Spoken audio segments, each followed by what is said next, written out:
guys, welcome back. This is Daniel with All About Food, and I hope you can see me okay. I've done everything that I could think of to try to get my camera set somewhere that can see over here and see me. So I'm hoping that it's catching this. I don't think you can see everything here. I have a mess here because I was trying to stack stuff up to put the camera. I've got red beans here. I've got my 9 jars.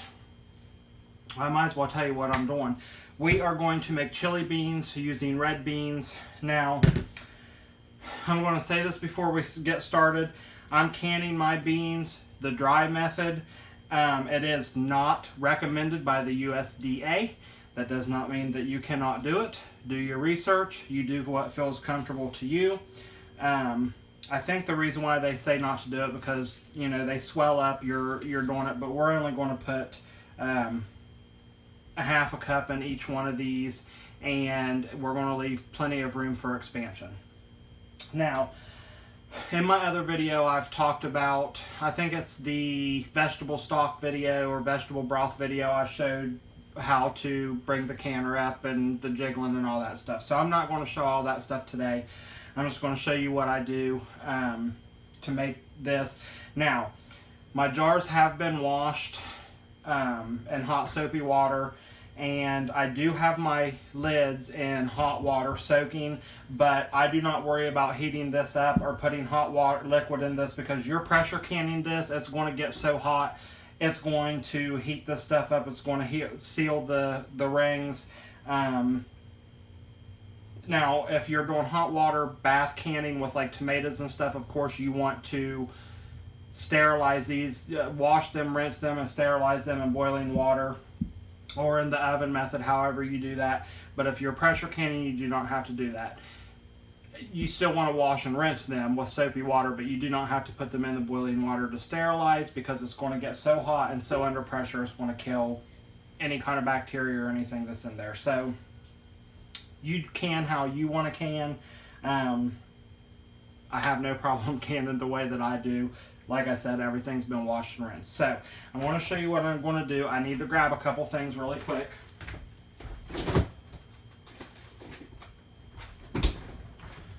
And I should have had this ready to begin with, but I forgot. Okay. And shit. Sorry, y'all.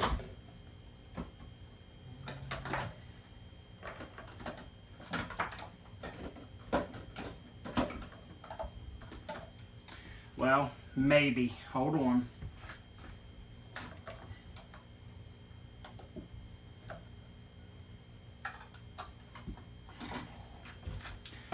Okay, I found it. So, hopefully you can see me okay. I don't know. This video may be a no-go because I don't know. So, what I have here is ground cumin, chili powder, and garlic. You do not have to use any of this if you want to do these plain, but I don't eat a whole lot of red beans unless I'm making like red beans and rice, so I'm making these into chili beans. You can do just chili powder and ground cumin if you want. I'm going to do salt as well. You want to do the chili powder and ground cumin for these, and you can add cayenne pepper if you want them hot and spicy. I like to add garlic to mine just because I like the flavor of garlic, but that's totally optional. I have some pink Himalayan salt here. Okay, so what I'm going to do is I'm going to take a half a cup of beans and we're going to add to each jar.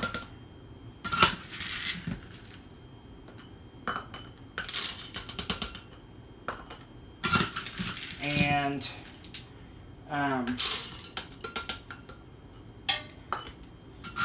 this is definitely a lot cheaper as well than buying cans of kidney beans or chili beans at the grocery store. Now, before I've done this, I picked out all the bad beans and rinse them really well. And I think we should get 9 pints. Now, I did do 1 wide mouth only because I didn't have enough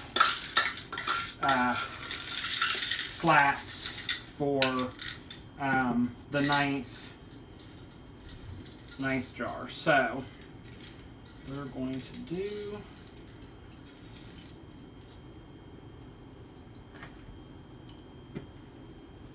things over here. Put this in here. Like I said, I'm trying to make this a quick video. It is hot, and I just am ready to I'm ready to be done in the kitchen. Okay, so what I'm going to do now is I'm going to add a 1/2 teaspoon of salt to each one of these.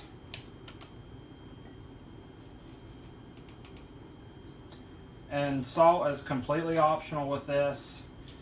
I am a salt fanatic, so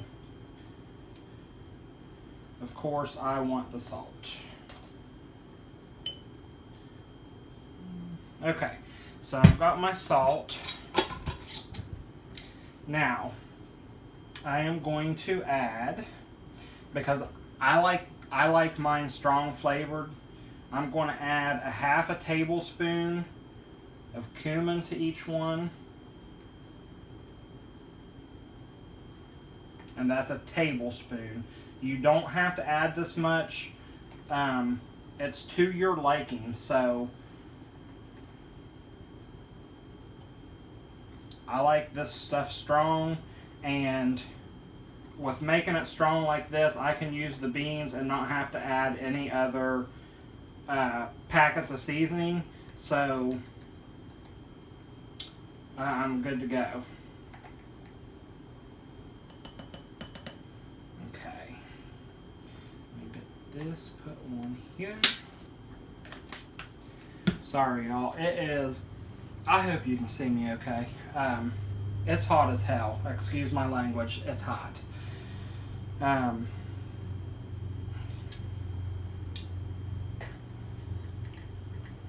doing a 1/2 teaspoon of chili powder. Well, I'm going to do 1 teaspoon of chili powder in each one.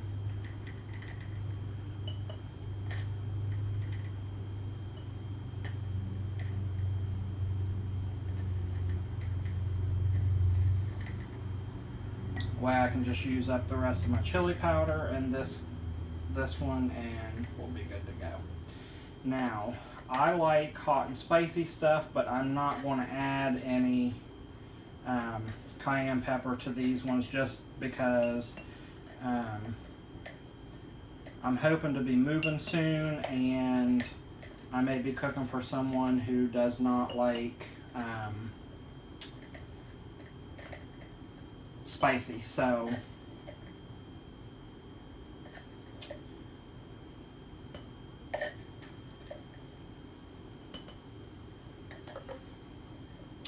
okay, so I'm just going to spread this out the rest. That's not going to hurt it any.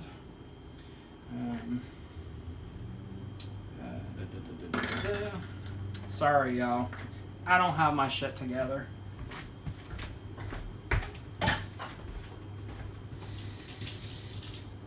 I've got the kitchen a mess because I've been washing jars and canning equipment, and yeah. 1/2 teaspoon of garlic I'm adding to each one of these, or roughly a 1/2 teaspoon. Like I said, this is completely optional. You don't even have to add garlic. I'm doing that because I like garlic. I'm a garlic fanatic. And it helps flavor the beans and the chili whenever you're making chili.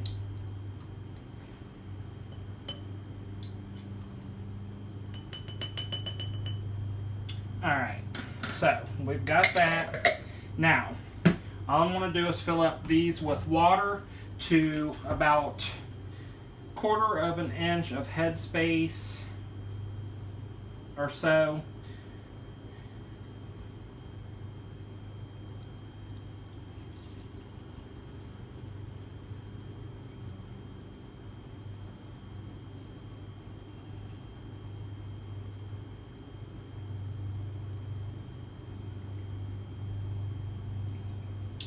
And I'm just using room temperature water.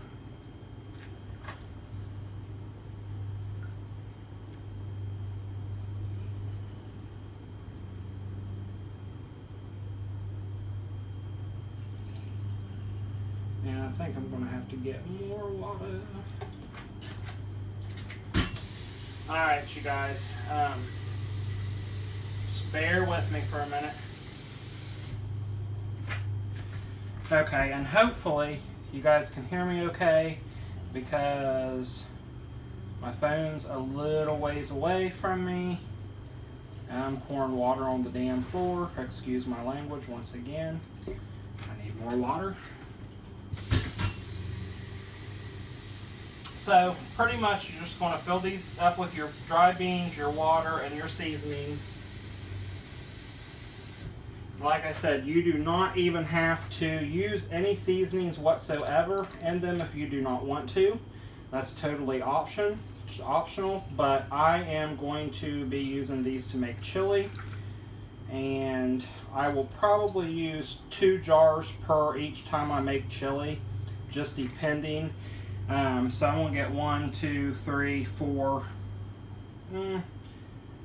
I can make 4 things of chili with it. So that's not too bad.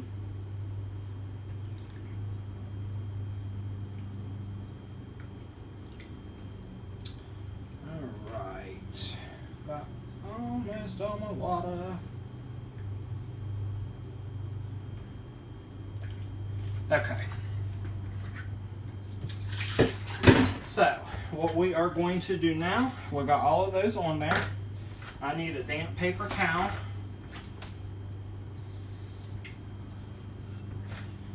Now, a lot of people do use vinegar. I do vinegar sometimes. Other times I just use a wet paper towel. You want to make sure there's nothing on the rims of your jars. Of course, inspect your jars beforehand as well. Make sure none of them are cracked before you start working with them. Now, sometimes some of this liquid will leak out in here as it's doing. It's perfectly fine. You want to use this and make sure you debubble, because you do not want any bubbles in there. Always use plastic.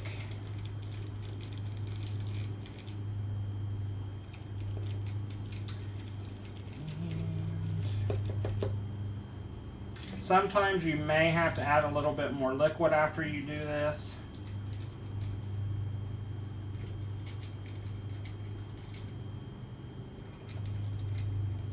But not always. Because sometimes if you have a lot of air in there and you stir it, debubble it, you know, your water will go down. But, okay. So, we have got that. Let me rinse this off. Alright, so I'm just going to take my flats here. I'm going to put them on here.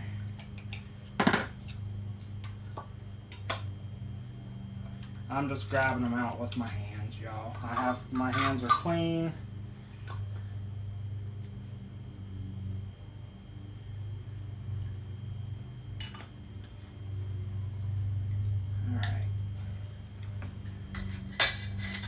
Now, we're going to take our rings and we're going to just put them on here hand tight. I don't even really put them super tight because I can tighten really well with mine.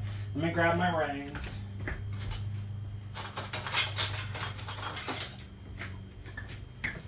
Actually, it might help if I put this in the bottom. Now I've already got my water in here and I've got it up to the fill line. These are awfully rusty. I've used them a million times, but I don't keep them on. Once I get done with this, I'll take all of the rings back off after everything has sealed. So we're going to get all of our jars put in here. Trying to do this quickly. This video is going to be like 1,000 hours long probably. Okay.